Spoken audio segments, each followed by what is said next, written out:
ഭൂമിയുടെ വളർച്ചയേക്കാൾ വേഗത്തിൽ മനുഷ്യൻ വളർന്നിട്ടും ഇന്നും നിഗൂഢതകളാൽ നിറഞ്ഞു കിടക്കുന്ന ഭൂമിയിലെ ഒരു പ്രദേശം. ഇതാണ് വടക്കൻ അറ്റ്ലാന്റിക് സമുദ്രത്തിൽ സ്ഥിതി ചെയ്യുന്ന ബർമുഡ ട്രയാങ്കിൾ.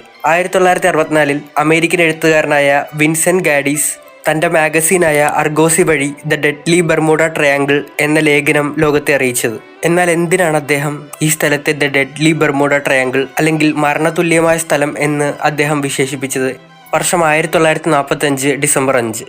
അമേരിക്കയിലെ ഫ്ലോറിഡയിലുള്ള നേവൽ എയർ സ്റ്റേഷനിൽ പതിവ് പോലെ 5 വിമാനങ്ങൾ 14 സൈനികരുമായി ലഫ്റ്റനന്റ് ചാൾസിന്റെ നേതൃത്വത്തിൽ ആകാശത്തിലേക്ക് ഉയർത്തി. എന്നാൽ യാത്ര തുടങ്ങി കുറച്ചു കഴിഞ്ഞപ്പോൾ കാര്യങ്ങൾ തകിടം മറിഞ്ഞു. വിമാനത്തിലെ റേഡിയോയിൽ നിന്ന് ഫ്ലോറിഡയിലെ കൺട്രോൾ റൂമിലേക്ക് ടൈലറുടെ പരിഭ്രാന്തി നിറഞ്ഞ സന്ദേശമെത്തി. ഞങ്ങൾ എവിടെയാണെന്ന് ഞങ്ങൾക്കറിയില്ല. എല്ലാം വിചിത്രമായിരിക്കുന്നു. സമുദ്രത്തിന് പോലും മാറ്റം വന്നതുപോലെ. ഞങ്ങളുടെ കോമ്പസുകളും പ്രവർത്തിക്കുന്നില്ല. എന്നാൽ ഇതറിഞ്ഞ ഫ്ലോറിഡയിലെ നേവൽ ബേസ് ഇവരെ കണ്ടെത്തുന്നതിനായി PNB മറീനർ എന്ന രക്ഷാവിമാനത്തെ അയച്ചു. എന്നാൽ ലോകത്തെ ഞെട്ടിച്ചുകൊണ്ട് രക്ഷാപ്രവർത്തനത്തിന് പോയ ആ വിമാനവും അതിലെ 13 പേരും അപ്രതീക്ഷിതരായി. പിന്നീട് പല വിമാനങ്ങളെയും കപ്പലുകളെയും അയച്ചെങ്കിലും പ്രതീക്ഷിതരായവരെ കണ്ടെത്താനായി സാധിച്ചില്ല. ഇന്നും ഈ സ്ഥലം നിഗൂഢതകളാൽ നിറഞ്ഞു കിടക്കുന്നു.